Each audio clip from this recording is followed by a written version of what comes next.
क्या घर की बहू को आपने भी बहुत छूट दे रखी है? नहीं, अब एक क्षण भी इस घर में नहीं रहूंगी, इस घर का पानी तक नहीं पीऊंगी। हद होती है किसी बात की। 2 टके के मालिक की भी इतनी हिम्मत कि हमसे मुंहजोरी करे। सिद्धेश्वरी जी बड़बड़ाई जा रही थी। जितनी तेजी से वे माथे पर हाथ फेर रही थी, उतनी ही तेजी से जवान भी चला रही थी। समझ क्या रखा है? अब हम लौटकर इस देहरी पर कभी नहीं आएंगे। रामानंद जी वहीं आराम कुर्सी पर बैठे उनका बड़बड़ाना सुन रहे थे। आखिरकार वे बोले, एक तो समस्या जैसी कोई बात नहीं, उस पर तुम्हारा ये बर्ताव कैसे काम चलेगा? बोलो। कुल इतनी सी ही बात है ना कि हरिया माली ने तुम्हें गुलाब का फूल तोड़ने नहीं दिया, गेंदे या मोतिया का फूल तोड़ ली थी। ये छोटी छोटी बातें हैं, तुम्हें इन सब के साथ समझौता करना चाहिए। सिद्धेश्वरी जी पति को एकटक निहार रही थी। मन उलझा हुआ था। जो बात उनके लिए बहुत बड़ी होती है, रामानंद जी के पास जाकर छोटी क्यों हो जाती है? क्रोध से उबलती हुई बोली, एक गुलाब से क्या जाता? याद है लखनऊ में कितना बड़ा बगीचा था हम लोगों का। सुबह शहर से लौटकर हार श्रृंगार और चमेली के फूल चुनकर हम डोलची में सजा कर रख लिया करते थे। पर ये माली इस तरह कर रहा था जैसे हमने कभी फूल ही नहीं देखे हो। बेचारा हरिया माली कोने में खड़ा गिड़गिड़ा रहा था। घर के दूसरे लोग भी डरे सहमे खड़े थे। अपनी तरफ से सभी ने मनाने की कोशिश की, किंतु व्यर्थ। सिद्धेश्वरी जी टस से मस नहीं हुई। जो कह दिया सो कह दिया। मेरी बात पत्थर की लकीर है, अब इसे कोई भी नहीं मिटा सकता। समझ गए ना? ये सिद्धेश्वरी टूट जाएगी पर झुकेगी नहीं। घर वाले उनकी धमकियों के आदी थे। उनकी बातचीत का तरीका ही ऐसा है। बात बात पर कसम खा लेना, बिना बात के ही ताल ठोकना। पहले ये बात उनके अपने घर में होती थी। अपना घर यानी सरकारी दूसरा आवंटित बंगला। सिद्धेश्वरी गरजती बरसती फिर सामान्य हो जाती। घर छोड़कर जाने की नौबत कभी नहीं है। हर बात में दखल रखना वे अपना जन सिद्ध अधिकार समझती थी, सो वे दूसरों को घर से निकाल जाने को अक्सर कहती थी, पर स्वयं पर यह बात कभी लागू नहीं होने दी। आखिर वे घर की मालकिन जो थी। आज परिस्थिति दूसरी थी। यह घर उनके बेटे समीर का था। बहुराष्ट्रीय कंपनी में कार्यरत सीनियर एग्जीक्यूटिव, राजधानी में अत्यधिक सुरुचिपूर्ण ढंग से सजा हुआ टेरेस वाला फ्लैट। बेटे के अत्यधिक आज्ञाकारी होने के बावजूद वे उसके घर को कभी अपना नहीं समझ पाई, क्योंकि वे उन महिलाओं में से थी जो बेटे का विवाह होने के साथ ही उसे पराया समझने लगती। अपनी हम उम्र औरतों के अनुभवों को ध्यान में रखते हुए जब भी समीर और शालिनी से बात करती तो ताने के रूप में और बात बात में दोहों और मुहावरों का प्रयोग भले ही मूल रूप के बजाय अपभ्रंश के रूप होते थे, सिद्धेश्वर जी करती अवश्य थी, क्योंकि उनका मानना था कि अतिशय लाड़ प्यार जतलाने से बहू बेटे का दिमाग 7वें आसमान पर पहुंच जाता है। विवाह से पहले समीर उनकी आंखों का तारा था। उससे उनका पहला मनमुटाव तब हुआ जब उसने इंटरकास्ट शालिनी से विवाह करने की अनुमति मांगी। रामानंद जी सरल स्वभाव के व्यक्ति थे। दूसरों की खुशी में अपनी खुशी ढूंढते थे। बेटे की खुशी को ध्यान में रखकर उन्होंने तुरंत हामी भर दी थी। पत्नी को भी समझाया था, शालिनी सुंदर है, सुशिक्षित है, अच्छे खानदान से है। पर सिद्धेश्वरी जी अड़ी रही। इसके पीछे उन्हें अपने भोले भाले बेटे का दिमाग कम, MBA शालिनी की सोच अधिक नजर आई थी। बेटे के सीनियर एग्जीक्यूटिव होने के बावजूद उन्हें उसके लिए डॉक्टर या इंजीनियर लड़की के बजाय मात्र इंटर पास साधारण सी कन्या की तलाश थी, जो हर वक्त उसकी सेवा में तत्पर रहे और घर की परंपराओं को भी आगे कायम रखे। रामानंद जी लाख समझाते रहे कि ब्याह समीर को करना है। अगर उसने अपनी पसंद से शालिनी को चुना है तो हम क्यों बुरा माने? दोनों एक दूसरे को अच्छी तरह जानते हैं, पहचानते हैं और सबसे बड़ी बात एक दूसरे को समझते भी हैं, सो वे अच्छी तरह से निभा लेंगे। पर सिद्धेश्वरी जी के मन में बेटे का अपने मन मर्जी से विवाह करने का कांटा हमेशा चुभता रहा। उन्हें ऐसा लगता जैसे शालिनी के विवाह करके समीर ने बहुत बड़ा गुनाह कर दिया है। खैर किसी तरह निभ रही थी और अच्छी ही निभ रही थी। रामानंद जी सिंचाई विभाग में अधिशासी अभियंता थे। हर 3 साल में उनका तबादला होता था। इसी बहाने वे उत्तर प्रदेश के कई छोटे बड़े शहर घूमी थी। बड़े बड़े बंगलों का सुख भी खूब लूटा। नौकर चपरासी सलाम ठोंकते। समीर और शालिनी दिल्ली में रहते थे। कभी कभार ही आना जाना हो पाता था।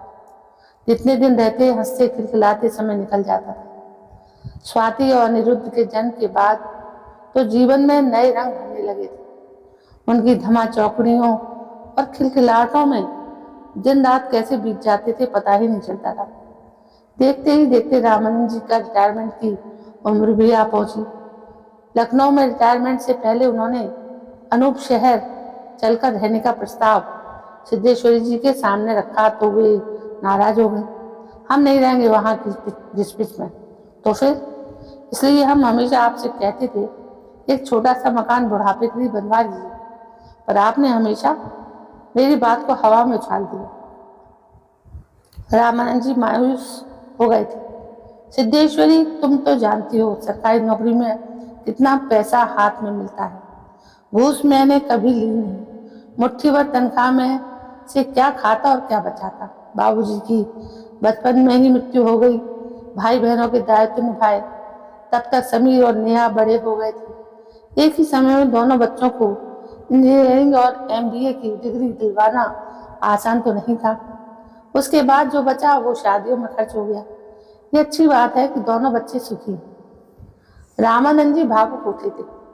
आंखों की कोर भीग गई। स्वर आर्द्र हो गए। रिटायरमेंट के बाद रहने की समस्या जस की तस बनी रही। इस समस्या का निवारण कैसे होता? फिलहाल दौड़ भाग कर रामानंद जी ने सरकारी बंगले में ही 6 महीने रहने की अनुमति हासिल कर ली। कुछ दिनों के लिए तो समस्या सुलझ गई थी, लेकिन उसके बाद मार्केट रेट पर बंगले में रहना उनके लिए मुश्किल हो गया था। सो लखनऊ के गोमती नगर में 2 कमरों का मकान उन्होंने किराए पर ले लिया था। जब भी मौका मिलता समीर आकर मिल जाता। शालिनी नहीं आ पाती थी। बच्चे बड़े हो रहे थे। स्वाति ने इंटर पास करके डॉक्टरी में दाखिला ले लिया था।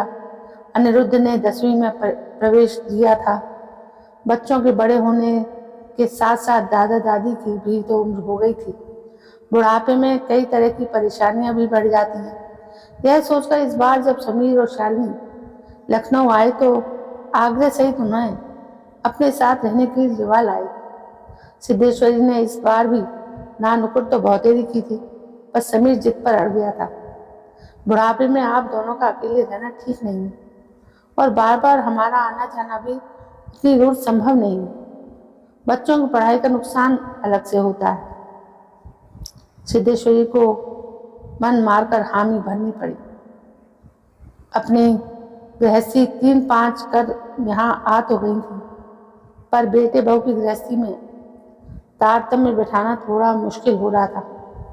उनके लिए बेटा बहू उनकी सुविधा का पूरा ध्यान रखते, उन्हें शिकायत का मौका नहीं देते थे। फिर भी जब मौका मिलता सिद्धेश्वरी जी रामानंद जी को उलाहना देने से बाज नहीं आती थी। अपना मकान होता तो बहू बेटे के साथ रहने की समस्या तो नहीं आती। अपनी सुविधा से घर बनवाते और रहते। यहाँ पड़े हैं दूसरों की गृहस्थी में। दूसरों की गृहस्थी में? अरे दूसरों की गृहस्थी में नहीं, अपने बहू बेटे के साथ रह रहे हैं। सिद्धेश्वरी, वे हंसकर कहते, तुम नहीं समझोगे। सिद्धेश्वरी जी टेढ़ा समूह बिचकाकर उठ खड़ी होती। उन्हें बात बात में हस्तक्षेप करने की आदत थी।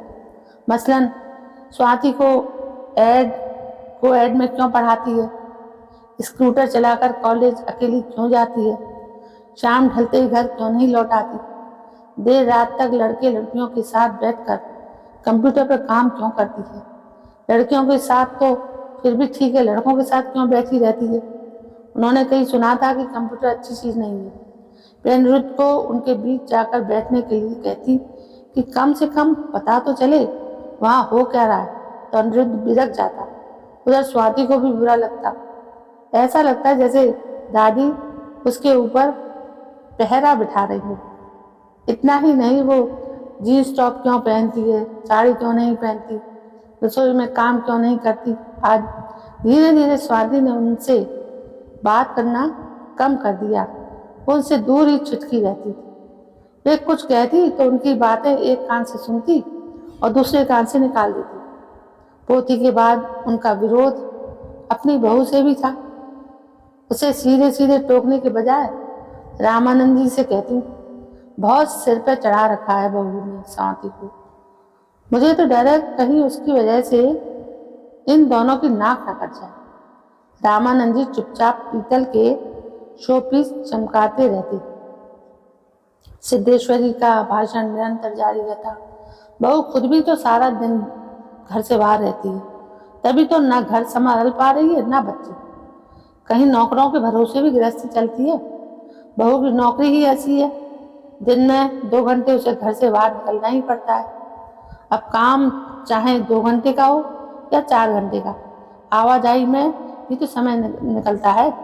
जरूरत क्या है नौकरी करने की, समीर अच्छा कमाता है। अब इस उम्र में बहू मन को की माला तो फेरने से गई। पढ़ी लिखी है, अपनी प्रतिभा सिद्ध करने का अवसर मिलता है तो क्यों ना करे। अच्छा पैसा कमाती है तो समीर को भी सहारा मिलता है। यह तो हमारे लिए गौरव की बात है। इधर रामानंद जी ने अपने आप को सबके अनुसार ढाल लिया। मजे से पोता पोती के साथ बैठकर कार्टून फिल्में देखते, उनके लिए पिज्जा तैयार कर देते, बच्चों के साथ बैठकर पॉप म्यूजिक सुनते। पास पड़ोस के लोगों से भी उनकी अच्छी दोस्ती हो गई थी।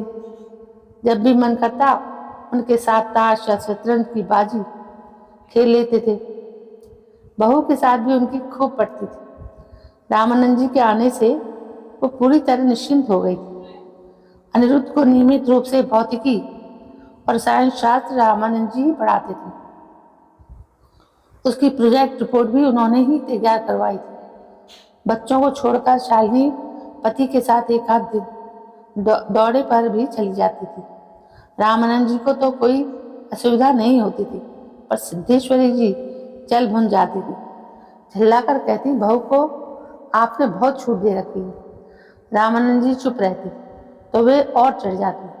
अपने दिन याद है, अम्मा जब गांव से आती थी तो हम दोनों का घूमना फिरना तो दूर, साड़ी का पल्ला भी जरा सा सिर से सरकता तो वे रूठ जाती थी। अपने दिन नहीं भूलाऊं, तभी तो बेटे बहू का मन समझता हूँ। क्या समझते हो? यही कि अभी इनके घूमने फिरने के दिन हैं, घूम लें और फिर बहू हमारे लिए पूरी व्यवस्था करके जाती तो है। फिर क्या परेशानी है? परेशानी तुम्हें नहीं है, मुझे है। बुढ़ापे में घर संभालना पड़ता है। जरा सोचो, बहू तुम्हारे पर विश्वास करती है, इसलिए तो तुम्हारे भरोसे घर छोड़कर जाती है। सिद्धेश्वरी जी को कोई जवाब नहीं सूझता था। उन्हें लगता पति समेत सभी उसके खिलाफ। दरअसल वे दिल की इतनी बुरी नहीं है, बस अपने वर्चस्व को हमेशा बरकरार रखने की, अपना महत्व जतलाने की आदत से मजबूर थी। उनकी मर्जी के बिना घर का पत्ता तक नहीं हिलता था। यहाँ तक कि रामानंद जी ने भी कभी उनसे तर्क नहीं किया था। बेटे के यहाँ आकर उन्होंने देखा सभी अपनी अपनी दुनिया में मगन, तो उन्हें थोड़ी सी कोफ्त हुई। उन्हें ऐसा महसूस होने लगा जैसे वे अब एक अस्तित्व विहीन सा जीवन जी रही हों। पिछले हफ्ते से एक और बात ने उन्हें परेशान कर दिया। स्वाति को आजकल मार्शल आर्ट सीखने की धुन सवार हो गई थी। उन्होंने रोकने की कोशिश की तो वो उग्र स्वर में बोली, बड़ी माँ, आज के ज़माने में अपनी सुरक्षा के लिए ये सब जरूरी है, सभी सीख रहे हैं। पोती की ढिठाई देखकर सिद्धेश्वरी जी ने 7वें आसमान से सीधी धरातल पर आ गई। उससे भी अधिक गुस्सा आया अपने बहू बेटे पर, जो मूक दर्शक बने सारा तमाशा देख रहे। बेटी को एक बार भी टोका नहीं और अब इस हरिया माली की गुलाब का फूल न तोड़ने की हिदायत ने आग में घी डालने जैसा काम किया। एक बात का गुस्सा हमेशा दूसरी बात पर ही उतरता है, इसलिए उन्होंने घर छोड़कर जाने की घोषणा कर दी। माँ, हम बाहर जा रहे हैं। कुछ मंगाना तो नहीं है? सिद्धेश्वरी जी मुंह फुलाकर बैठी बोली, इन्हें क्या मंगाना होगा? इनके लिए पान का जुगाड़ तो माली, नौकर या तक के ड्राइवर भी कर देता है। हमें ही साबुन, क्रीम और तेल मंगाना था, पर कहें किससे? समीर भी आजकल दौरे पर रहता है। पिछले महीने जब आया था तो सब लेकर दे गया था। जिस ब्रांड की क्रीम पाउडर हम इस्तेमाल करते हैं वही ला देता है। माँ, हम आपकी पसंद नापसंद का पूरा ध्यान रखते हैं, फिर भी कुछ खास चाहिए तो बता क्यों नहीं देते? समीर से कहने की क्या जरूरत? बहू की आवाज में थोड़ी नाराजगी का पुट था। पैर पटकती वो घर से बाहर निकली तो रामानंद जी का सारा आक्रोश, सारी झल्लाट पत्नी पर उतरी। सुन लिया जवाब? मिल गई संतुष्टि? कितनी बार कहा है, जहाँ रहो वहीं की बनकर रहो। पिछली बार जब नेहा के पास मुंबई गई थी तब भी कम तमाशे नहीं किए। तुमने बेचारी नेहा और तुम्हारे और जमाई बाबू के बीच घुन की तरह पिसकर रह गई थी बेचारी। हमेशा कोई ना कोई ऐसा कांड जरूर करती हो कि वातावरण में सड़ी मच्छी सी गंध आने लगती। पूछता तो सिद्धेश्वरी खुद भी रही थी, पछता तो सिद्धेश्वरी खुद भी रही। सोच रही थी बहू के साथ बाजार जाकर कुछ खरीद लाएगी। अगले हफ्ते मेरठ में उनके भतीजे का ब्याह है, कुछ ब्लाउज सिलवाने थे। जाती तो बिंदी, चूड़ियाँ, पर्स भी ले आती। बहू बाजार घूमने की शौकीन है, हमेशा उन्हें साथ ले जाती है। वापसी में गंगू चाट वाले के गोलगप्पे और चाट पापड़ी भी जरूर खिलाती है। रामानंद जी को तो ऐसा कोई शौक है नहीं, लेकिन अब तो सब उल्टा पुल्टा हो गया। क्यों उन्होंने बहू का मूड उखाड़ दिया? न जाने किस घड़ी में उनकी बुद्धि भ्रष्ट हो गई और घर छोड़ने की बात कह बैठी। सबसे बड़ी बात, इस घर से निकलकर जाएंगी कहाँ? लखनऊ तो कब का छोड़ चुकी। आज तक गांव में एक हफ्ते से ज्यादा कभी नहीं रही। फिर पूरा जीवन कैसे काटेंगे, वो भी इस बुढ़ापे में जब शरीर भी साथ नहीं देता। शुरू से ही नौकरों से काम करवाने की आदी रही। बेटे बहू के घर आकर तो और भी हड्डियों में जंग लगा लिया। सभी चुपचाप थे। शालिनी रसोई में भाई के साथ मिलकर रात के खाने की तैयारी कर रही थी और स्वाति, जिसकी वजह से यह सारा झमेला हुआ, मजे से लैपटॉप पर काम कर रही थी। सिद्धेश्वरी जी पति की तरफ मुखातिब हुई और अपने गुस्से को जज्ब करती हुई बोली, चलो तुम भी सामान बांध लो। इसलिए रामानंद जी सहज भाव से बोली। उनकी नजरें अखबार की सुर्खियों पर अटकी थीं। हम आज शाम की गाड़ी से ही चले जाएंगे। रामानंद जी ने पेपर मोड़कर एक तरफ रखा और बोले, तुम जा रही हो? मैं थोड़े ही जा रहा हूँ।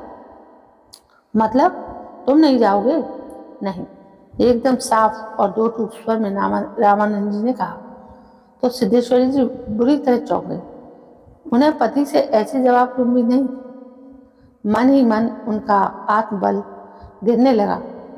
गांव जाकर बंद घर खोलना, साफ सफाई करना, चूल्हा सुलगाना, राशन भरना उन्हें चांद पर जाने और एवरेस्ट पर चढ़ने से अधिक कठिन और जोखिम भरा लग रहा था। पर क्या करती, बात तो मुंह से फिसल ही गई। पति के हृदय परिवर्तन का उन्हें जरा भी आभास होता तो यूं क्षणिक आवेश में घर छोड़ने का निर्णय कभी न लेती। हिम्मत करके वे उठी और अलमारी में से अपने कपड़े निकालकर बैग में रख ली। ड्राइवर को गाड़ी लाने का हुक्म दे दिया। कार स्टार्ट होने ही वाली थी कि स्वाति बाहर निकल आई। ड्राइवर से उतरने को कहकर वो स्वयं ड्राइविंग सीट पर बैठ गई और सदे हाथों से स्टीयरिंग थाम कर कार स्टार्ट कर दी। सिद्धेश्वरी जी एक बार फिर जल बन गई। औरतों का ड्राइविंग करना उन्हें कदापि पसंद नहीं था। बेटा या पोता कार ड्राइवर करे तो उन्हें कोई परेशानी नहीं होती थी। वे यह मानकर चलती थी कि लड़कियों की तरह ही रहना चाहिए। यही उन्हें शोभा देता है। इसी उधेड़बुन में रास्ता कट गया। कार स्टेशन पर आकर रुकी तो सिद्धेश्वरी जी उतर गईं। तुरंत अपना बैग उठाया और सड़क पार करने लगी। उतावलेपन में पोती को साथ लेने का धैर्य भी उनमें नहीं रहा। तभी अचानक एक कार पीछे से किसी ने उनका हाथ पकड़कर खींच लिया और वे एकदम से दूर जा गई। फिर उन्हीं हाथों ने सिद्धेश्वरी को सहारा देकर कार में बिठाया। ऐसा लगा जैसे मृत्यु उनसे ठीक एक सूद भर के फासले से छू कर निकल गई हो। यह सब कुछ 2 पल में ही हो गया। उनका हाथ थाम कर खड़ा करने और कार में बिठाने वाले हाथ स्वाति के थे। नीम बेहोशी की हालत से उभरी तो देखा वे अस्पताल के बिस्तर पर थी। रामानंद जी उनके सिराने बैठे थे। समीर और शालिनी डॉक्टरों के विचार विमर्श कर रहे थे और स्वाति दरोगा को रिपोर्ट लिखवा रही थी। साथ ही वो इनोवा कार वाले लड़के को बुरी तरह दुत्कारती थी भी जा रही थी। दरोगा साहब, इस सिर्फ बिगड़े लड़के को कड़ी से कड़ी सजा दिलवाइए। कुछ दिन हवालात में रहेगा तो एहसास होगा कि कार सड़क पर चलने के लिए होती है, किसी की जान लेने के लिए नहीं। अगर मेरी बड़ी माँ को कुछ हो जाता है तो सिद्धेश्वरी जी के पैरों में मोच आई थी। प्राथमिक चिकित्सा के बाद उन्हें घर जाने की अनुमति मिल गई थी। उनके घर पहुंचने से पहले ही बहू और बेटे ने उनकी सुविधा अनुसार कमरे की व्यवस्था कर दी थी। समीर और शालिनी ने अपना बेडरूम उन्हें दे दिया था, क्योंकि बाथरूम बेडरूम से जुड़ा हुआ था। वे दोनों किनारे वाले बेडरूम में शिफ्ट हो गए थे। सिराने रखे स्टूल पर बिस्कुट का डिब्बा, electric kettle, milk powder, tea bags रख दिए। चाय की शौकीन सिद्धेश्वरी जी जब चाहे चाय बना सकती। उन्हें ज़्यादा हिलने डुलने की भी जरूरत नहीं थी। पलंग के नीचे समीर ने बेड स्विच लगवा दिया था। वे जैसे ही स्विच दबाती कोई ना कोई उनकी सेवा में उपस्थित हो जाता। अगले दिन तक नेहा और जमाई बाबू भी पहुंच गए। घर में खुशी की लहर दौड़ गई थी। उनके आने के से समीर और शालिनी को भी काफ़ी राहत मिल गई थी। कुछ समय के लिए दोनों दफ्तर आते। नेहा माँ के पास बैठती तो स्वाति अस्पताल हुआ थी। इन दिनों उनकी इंटर्नशिप चल रही थी। अस्पताल जाना उसके लिए निहायत जरूरी था। शाम को सभी उनके कमरे में एकत्रित होते। कभी ताश, कभी किस्से कहानियों की दौड़ चलते तो घंटों का समय मिनटों में बदल जाता। वे मंद मंद मुस्कुराती अपनी हरी भरी बगिया का आनंद उठाती रहती। सिद्धेश्वरी जी एक दिन चाय पीकर लेटी तो उनका ध्यान सामने खिड़की पर बैठे कबूतर की तरफ चला गया। खिड़की के जाली के किवाड़ बंद थे, जबकि शीशे के खुले थे। मुश्किल से 5 इंच की जगह रही होगी जिस पर वो पक्षी बड़े आराम से बैठा था। तभी नेहा और शालिनी कमरे में आ गए। माँ, इस कबूतर को यहाँ से उड़ाना होगा। यहाँ बैठा रहा तो गंदगी फैलाएगा। ना, इसे उड़ाने की कोशिश भी मत करना। अब तो चैत का महीना आने वाला है। पक्षी जगह ढूंढकर घोंसला बनाते हैं। उनकी बात सच निकली। देखा, एक दूसरा कबूतर न जाने कहाँ से तिनके घास वगैरह लाकर इकट्ठा करने लगा। वो नर व मादा का जोड़ा था। मादा गर्भवती थी। नर ही उसके लिए दाना लाता था और चोंच से उसे खिलाता था। सिद्धेश्वरी जी मंत्रमुग्ध होकर उन्हें देखती। पक्षियों को नीड़ बनाते देख उन्हें अपनी गृहस्थी जोड़ना याद आ जाता। उन्होंने भी अपनी गृहस्थी उसी तरह बनाई थी। रामानंद जी कमा कर लाते। वे बड़ी समझदारी से उन पैसों को खर्चती थी। 2 देवर, 2 नंदे ब्याही। मायके से जो भी मिला वो नंदों के ब्याह में चढ़ गया। लोहे के 2 बड़े संदूकों को लेकर अपने नीड़ का निर्माण किया। बच्चे पढ़ाए, उनके ब्याह करवाए, जन्मदिन, मुंडन क्या नहीं निभाया। खैर, अब तो बस निपट गया। बच्चे अपने अपने घर में सुख से रह रहे हैं। उन्हें भी मान सम्मान देते हैं। हाँ, एक कसक जरूर रह गई अपने मकान की, वही नहीं बन पाया। बड़ा चाव था उन्हें अपने मकान का। मनपसंद रसोई, बड़ा सा लॉन, पीछे आंगन, तुलसी चौरा, सूरज की धूप की रोशनी खिड़की से छन कर आती, चांदनी और खिड़की के नीचे बनी क्यारी, उन क्यारी में लगी मधुमालती की बेल। वे बैठे बैठे बोर होती, करने को कुछ था नहीं। एक दिन उन्होंने कबूतरी की आवाज देर तक सुनी।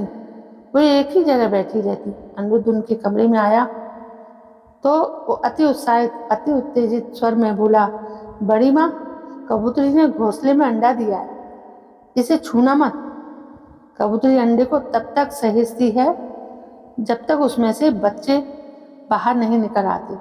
अनिरुद्ध पीछे हट गया और उन्हें उस परिवार से लगाव सा हो गया था, जैसे माँ अपने बच्चे के प्रति हर समय आशंकित सी रहती है कि कहीं उसके बच्चे को चोट न लग जाए। वैसे ही उन्हें भी हर पल लगता है कि उन कबूतरों के उठने बैठने से यह अंडा मात्र 4 इंच की जगह से नीचे न गिर जाए।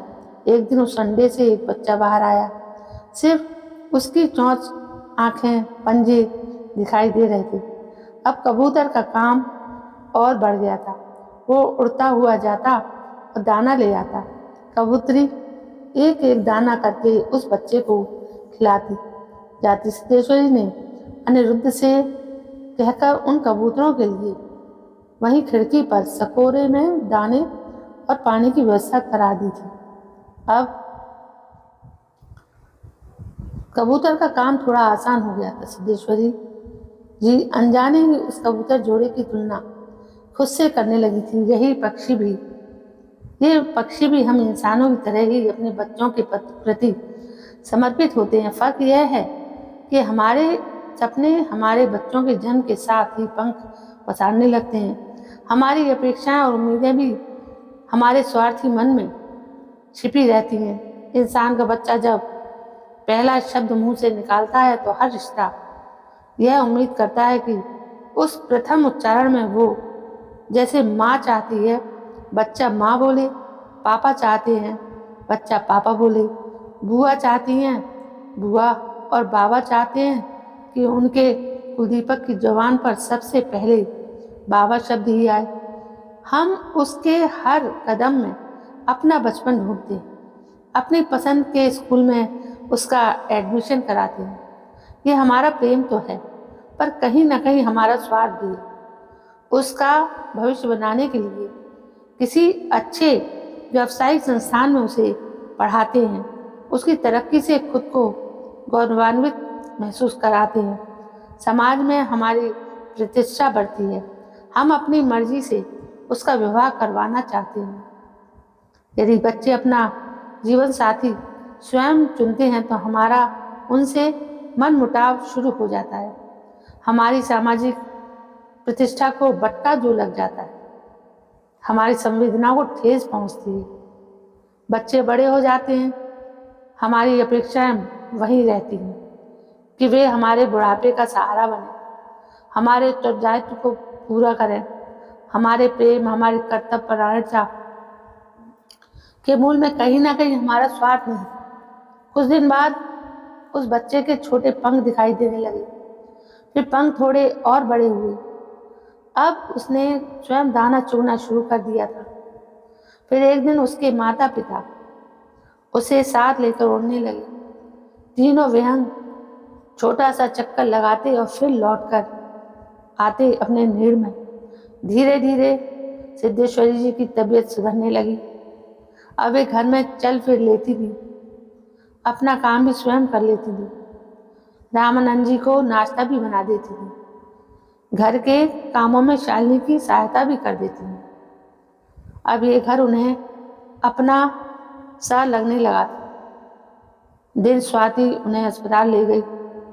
मोच तो ठीक हो गई थी, फिजियोथेरेपी करवाने के लिए डॉक्टर ने कहा था, सो प्रतिदिन स्वाति ही उन्हें ले जाती।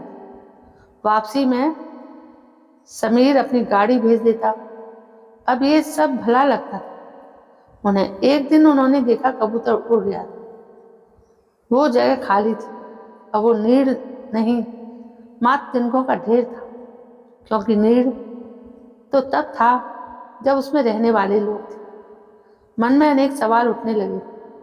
क्या वो बच्चा हमेशा उनके साथ रहेगा? क्या वो बड़ा होकर माता पिता के लिए दाना लाएगा, उनकी सामाजिक प्रतिष्ठा बढ़ाएगा? इसी बीच उनके मस्तिष्क में एक ऋषि और राजा संवाद की कुछ पंक्तियां याद आ गईं। ऋषि ने राजा से कहा था, हे राजा, हम मनुष्य अपने बच्चों का भरण पोषण करते हैं, परंतु योग माया द्वारा भ्रमित होने के कारण उन बच्चों से अपेक्षाएं रखते हैं। पक्षी भी अपने बच्चों को पालते हैं, पर वो कोई अपेक्षा नहीं रखते, क्योंकि वे बुद्धिजीवी नहीं है और ना ही माया में बंधे हैं। उन्होंने खिड़की खोलकर वहां सफाई की और घोंसला हटा दिया। धीरे धीरे तेज हवाएं चलने लगी। उन्होंने खिड़की बंद कर दी। कुछ दिन बाद कबूतर का एक जोड़ा फिर से वहां आ गया अपना नीड़ बनाने। वे मन ही मन सुकून महसूस कर रही थी। अब फिर घोंसला बनेगा, कबूतरी अंडे देगी, उसे सेना शुरू करेगी, अंडे में से चूजा निकलेगा, फिर पर निकलेंगे, फिर कबूतर उड़ जाएगा और कपोत का जोड़ा टुकुर टुकुर उस नीड़ को निहारता रह जाएगा। उदास मन से ठंड बढ़ने के साथ साथ मोच वाले स्थान पर हल्की सी टीस एक बार फिर से उभरने लगी थी। परिवार में उनकी हालत सबके लिए चिंता का विषय बनी हुई थी। रामानंद जी आयुर्वेद के तेल से उनके टखनों की मालिश कर रहे थे। स्वाति ने एक अन्य डॉक्टर से उनके लिए अपॉइंटमेंट ले लिया। सिद्धेश्वरी ने उसे रोकने की कोशिश की तो वो उन्हें चढ़ाते हुए बोली, बड़ी माँ, टांग का दर्द ठीक होगा तभी तो गांव जाएगी। स्वाति समय सभी खिलखिलाकर हंसने लगे। नौकर गर्म पानी की थैली दे गया और सिद्धेश्वरी जी पलंग पर लेट कर सोचने लगी, सही कहते हैं बड़े बुजुर्ग, घर चार दीवारी से नहीं बनता, उसमें रहने वाले लोगों से बनता है। घोंसला अवश्य उनका अस्थायी रहा, पर वे तो भरी पूरी है। बेटे बहू पोते पोती से सुख संतप्त भाव से एक नजर उन्होंने रामानंद जी की दुर्बल काया पर डाली, फिर दुलार से हाथ फेरती हुई बुदबुदाई, उनका जीवन साथी तो उनके साथ है ही, उनके बच्चे भी उनके साथ हैं। अब उन्हें किसी नीड़ की चाह नहीं, जहाँ है सुख से हैं, संतुष्ट हैं और संतप्त। उन्होंने काम वाली बाई से कहकर बक्से में से सामान निकलवाया और अलमारी में रखवा दिया और फिर मीठी नींद के आगोश में समा गई।